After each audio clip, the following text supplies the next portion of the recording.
Hello aspirants, कैसे हैं आप? I am Sunil Kumar from Chanakya IAS academy Pune and we are going to talk about one of the fundamental questions that aspirant face when they start or when they begin their preparation. That is, can an average student clear UPSC and how to start UPSC answer writing practice? Because in the end, this is the most important thing to clear UPSC, and this is the most important thing to start preparation and for the UPSC. Okay, so first thing first, let's start with the obvious question. Can a average student clear UPSC? So what do you mean by an average student? Average student can be who have not performed well in until his graduation or until the 12th exam. So there can be a number of reasons. Maybe he was not interested in the preparation, maybe he was engaged somewhere else, he was good in sports or anything else. क्या कुछ भी हो सकता है, कोई भी reason हो सकता है. और अगर इनमें से कुछ भी नहीं है, बट आज आपने ये तय किया है कि you want to prepare for the UPSC, you want to be a civil servant, तो can you do it? I am here to tell you, yes you can. क्योंकि यूपीएससी आपसे जो डिमांड करता है वो ये नहीं करता कि आप बहुत बड़े साइंटिस्ट हो, आपका आईक्यू आइंस्टीन के लेवल का हो. नहीं, यूपीएससी बस आपसे ये एक्सपेक्ट करता है कि आप एक कॉमन स्टूडेंट हो, कॉमन मैन की तरह कॉमन सेंस लगा के आप सोच सकते हो, देख सकते हो चीजों को और एनालाइज कर सकते हो. इन दी एंड आपको फील्ड में वर्क करना पड़ेगा. इन दी एंड आपको बुक्स लेके हर जगह नहीं चलना, आपको कॉमन सेंस से, लॉजिक से अपनी जो समस्याएं हैं वो सोल्व करनी पड़ेंगी और देश के लोगों की सेवा करनी पड़ेंगी. तो आपको ये देखना कि क्या आप अपने अपने हिसाब से आज तक आपने कॉमन सेंस लगाया कि नहीं लगाया. अगर नहीं लगाया तो आज से ही लगाना स्टार्ट करना है. And second, what the UPSC want from you is you are a hard working, you are a dedicated and you are a consistent aspirant. अगर आपने पढ़ाई की है, आप आज से आपने पढ़ना स्टार्ट किया, तो आपको बस ये तीन चीजें फोकस करनी. आपको हार्ड वर्क करना है, आपको कंसिस्टेंट रहना है और आपको डेडिकेटेड रहना है अपनी प्रिपरेशन के दौरान. Okay, and first thing first, hard work always beat smart work. I know, like आज से हम यही देखते आए हैं कि हमेशा स्मार्ट वर्क करो, बट स्मार्ट वर्क करने के अंदर भी आपको हार्ड वर्क करना पड़ेगा. Hard work will always trump the smart work. So if you are an aspirant and you think you are an average student, I think most of us can think that way, क्योंकि कोई Einstein नहीं है, सभी equal ही है यहाँ पे. ठीक है, इक्वालिटी सब में है. तो आप अगर hard work, if you are in for the hard work, that let me tell you, you can clear the UPSC. Okay, आपको बस अपना कंसिस्टेंट रहना, अपना 100% देना है for 1.5 year. At least for 1.5 year you need to work hard. आपको dedicated रहना है, कंसिस्टेंट रहना है throughout the year, throughout the study. Daily आपको एटलीस्ट 8 आवर, क्योंकि हम देखते हैं कि बहुत सारे ऐसे मिथ हैं यूपीएससी के बारे में कि आपको 16 आवर, आपको 20 आवर या 24 आवर और 28 आवर पढ़ना है. ऐसा कुछ नहीं है. आपको बस डेली 8 आवर पढ़ना है, बट ये डेली होना चाहिए. This is the consistency you have to maintain. चाहे कुछ भी हो, आपको डेडिकेटेड रहना है अपनी प्रिपरेशन के दौरान. Okay, and daily again and again you have to be motivated throughout your preparation. You have to be motivated. और मोटिवेशन कैसे रखना है? आपको बस अपने गोल पे फोकस रखना है. वो कैसे रखना है? आपको ये देखना है कि आपने प्रिपेयर क्यों किया था. What is your reason? what is your reason for preparation? Reason का कुछ भी हो सकते हैं, किसी का पावर हो सकता है, किसी का कुछ भी हो सकता है, सेवा हो सकता है, नेशन लोगों की सेवा करना हो सकता है, public service. But in the end whatever is your reason, you need to be focus on that throughout your preparation, and only that will make you motivated and remain consistent. और उसी से आप hard work कर सकते हैं. Then second question, अब hard work करें तो करें कैसे? तो आपको अपने प्रिपरेशन के टाइम पे ज्यादा से ज्यादा प्रैक्टिस करनी है. Got it? तो प्रैक्टिस किस चीज की हो सकती है? पीवाईक्यू की हो सकती है, प्रैक्टिस आपके प्रीलिम्स के एग्जाम की हो सकती है और मेंस के एग्जाम की. क्योंकि in the end what matters is your mains. How are you performing in mains, how are you performing in optional subject as well as GS subject. तो उसके लिए आपको आंसर राइटिंग करनी पड़ेगी. और जो आंसर राइटिंग है, सबसे नेक्स्ट क्वेश्चन जो मोस्ट इंपॉर्टेंट क्वेश्चन रहता है कि how to start answer writing. तो देखो, एक बच्चों के अंदर जो मैंने शुरू से देखा है और जो मेरे अंदर भी था शुरू पहले, कि शुरू में इंसान क्या करता है कि मैं बहुत अच्छा आंसर लिखूं. तो what we do is we mug up everything, we start to mug up everything, we start to learn everything, and we think only then, oh, only thereafter we will answer write, we will start the answer writing, we will answer this question. तो ये जो question है कि आप fully prepare होंगे और तब आप आंसर लिखेंगे, और जब आप आंसर लिखेंगे तब आप परफेक्ट आंसर लिखेंगे. This is the issue of procrastination.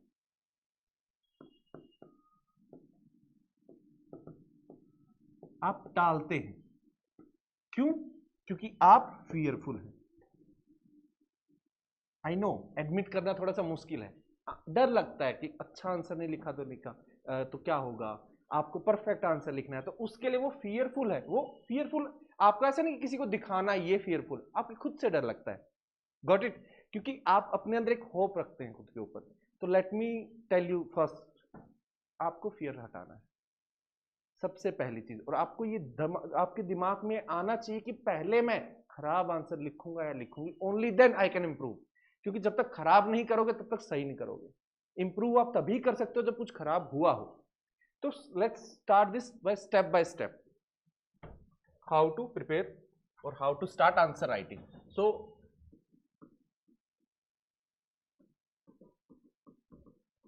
Answer writing के लिए यूपीएससी जनरली 2 टाइप के क्वेश्चन देता है जीएस के अंदर. First is that questions that are in you have to write in 150 words और that are for 10 marks. And then there are 250 words question that you have to write in you have to write in 250 words and that is for the 15 marks. तो देखो, आपको जो भी पता है, आपको topic के बारे में कुछ भी पता हो सकता है, but in the end what's the most important thing you have to do is you have to answer the question. Okay, so let's step by step we can declutter it. So let's declutter it. तो step 1, कोई भी question है, आपको कोई भी question answer करना, सबसे पहले you'll have to read it 2-3 times.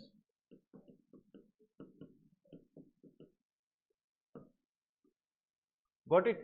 जिसको ज्यादा शुरू में नहीं समझ में आ रहा था, आप ज्यादा बार भी पढ़ सकते हैं, कोई इश्यू नहीं. Second step, for the second step what you'll have to do is you'll have to break the question.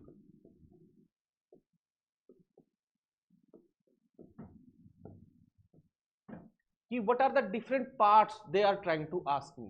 इस क्वेश्चन के अंदर कौन कौन से पार्ट्स और किन किन चीजों का मेरे को आंसर करना है. तो what are the questions that you have to answer.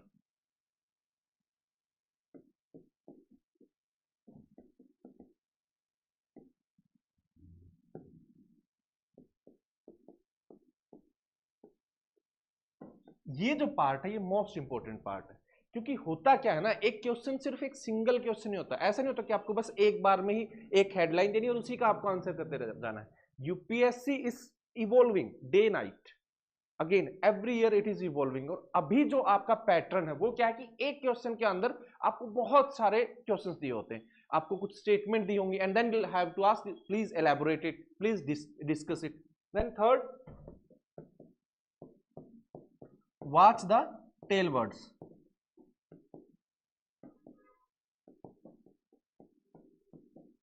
Tell words का मतलब क्या हुआ कि जो लास्ट में आपके जो क्वेश्चन के आंसर में लिखा होता है, जो भी क्वेश्चन है उसके बिल्कुल एंडिंग में लिखा हुआ, will have to discuss it. That means आपके पास जो भी टॉपिक है उसको आपको अच्छे से डिस्कस करना है, एंटायर टॉपिक को समझाना, इलैबोरेट करना. That means you will have to go into the depth.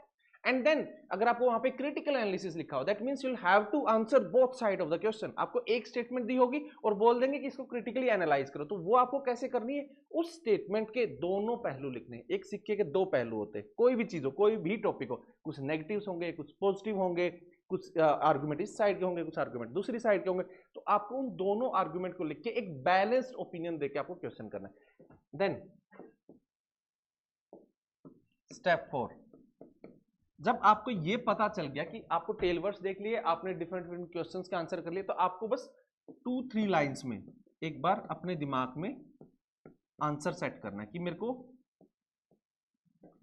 2-3 lines में आंसर देने का मतलब क्या होगा कि आपको एसेंस पता है क्वेश्चंस के. तो आपको क्या फाइंड आउट करनी है, what is the essence of my question. So that you have to find out. आपको अगर एक बार ये कर लिया, फिर उसके बाद जो नेक्स्ट स्टेप आपको चाहिए, that is step 5, structure.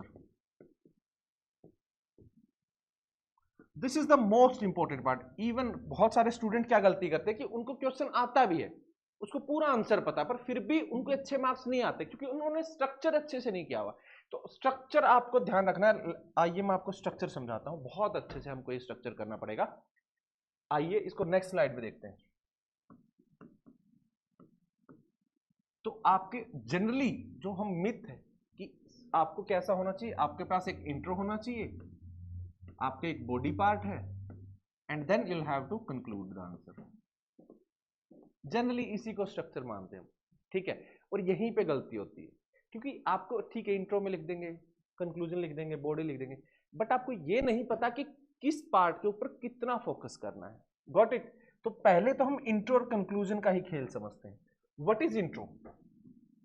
It should B 3.5 lines, maximum can be 4।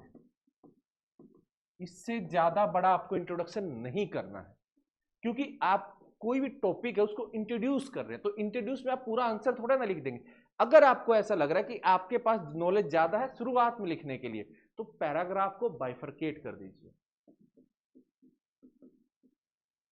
But your introduction should not be more than 3.5 और 4 लाइन्स। Got it. अब इंट्रोडक्शन में लिखें क्या आप? तो what is the things that you have to write in introduction? तो यहां पे वो चीजें लिखते हैं आपके जो आपका क्वेश्चन है, ठीक है। हर एक सब्जेक्ट के हिसाब से अलग अलग इंट्रो होंगे, but what is the biggest question है दैट कैन बी, आप उसकी डेफिनेशन लिख सकते हैं, आप उसके बारे में करंट अफेयर से कुछ चीजें लिख सकते हैं, ठीक है, कुछ भी चीजें लिख सकते हैं, बट बिगेस्ट इश्यू से आपको स्टार्ट करना है एंड देन धीरे धीरे आना, then conclusion. How you will conclude the answer? तो कंक्लूजन करने की बहुत सारी चीजें हो सकती है। पहली बात, it should be positive in nature. आपको गवर्नमेंट एक ब्यूरोक्रेट बना रही है, you should not be pessimistic in nature. आई सब बात समझ में? आपको सॉल्यूशन ओरिएंटेड होना, आपको वे फॉरवर्ड देना उसके अंदर, ठीक है। आप समराइज कर सकते हैं, बट इन द एंड वो समरी जो होगी, इन द एंड आपको यही देखना है कि आपको जो आंसर करना है that should be in positive in nature, way forward, solution oriented.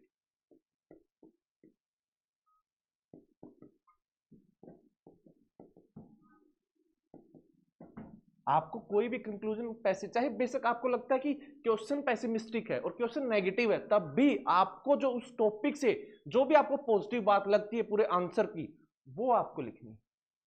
आई बात समझ में? तो ये चीज आपको ध्यान रखनी है कि आपको कंक्लूड कैसे करना है। और सेम थिंग है, कंक्लूजन भी आपका 3.5 से 4 लाइंस पे ही होना चाहिए, उससे ज्यादा नहीं। कंक्लूजन में आप पूरे ऐसा नहीं कि 5-5, 6-6 लाइन का कंक्लूजन लिख रहे हैं तो कोई नहीं पढ़ेगा उसको, मेरे को मजा नहीं आएगा। मैक्सिमम है ये, मैक्स है, इससे ज्यादा लाइन आपकी नहीं होनी चाहिए, इससे ज्यादा लाइन नहीं होनी चाहिए। अब आते हैं बॉडी पार्ट्स के ऊपर। तो this is introduction and conclusion part, but next what is the body of the answer? तो आइए हम पीछे चलते हैं थोड़ा सा। पीछे कहां पे? जहां पे हमने क्वेश्चन को क्या किया था, डीक्लटर किया था। हमने